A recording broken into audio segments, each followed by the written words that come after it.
Hello everybody, hope everybody's having a great day today. I just hope and pray that these videos that everybody has been making, I hope they're encouraging you and building you up and helping you to move forward in this time that we're in. And so I just wanted to give you all some more words of encouragement and let you know that God has a purpose for you.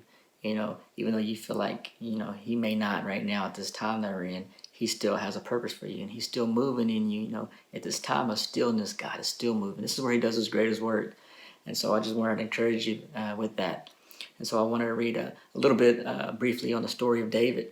As we all know, David, as a young boy, he's anointed to be the next king of Israel, even though King Saul is the king right now.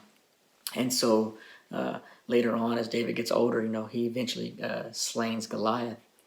And at that moment, that's where it all starts and begins. People are shouting out and saying, Saul killed his thousands, David had killed his 10,000s. And this starts to make Saul very angry, furious, and jealous. And he starts to trying to kill David. And so David, he's fleeing for his life numerous times. And eventually he finds himself in this cave.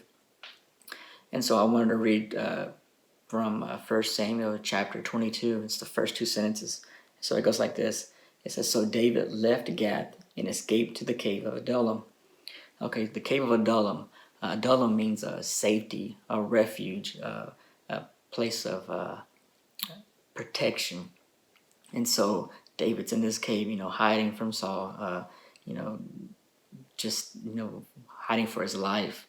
And so it goes on to say, soon his brothers and all his other relatives joined him there. So we know that, eventually his family members come and help him, support him, encourage him, and just give him all the support that he needs right now in this time. And so as I was reading it, I'm thinking, what was David going through, before everybody came? He's by himself. What was he feeling? What was he going through? And so the book of Psalms 142, it tells us, how David was feeling and how he was started to pray to God and pleading to him. So let me read to you Psalms 142.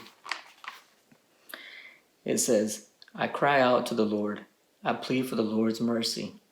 I pour out my complaints before him and tell him all my troubles. When I am overwhelmed, you alone know the way I should turn. Wherever I go, my enemies have set traps for me. I look for someone to come and help me, but no one gives me a passing thought. No one will help me. No one cares a bit what happens to me.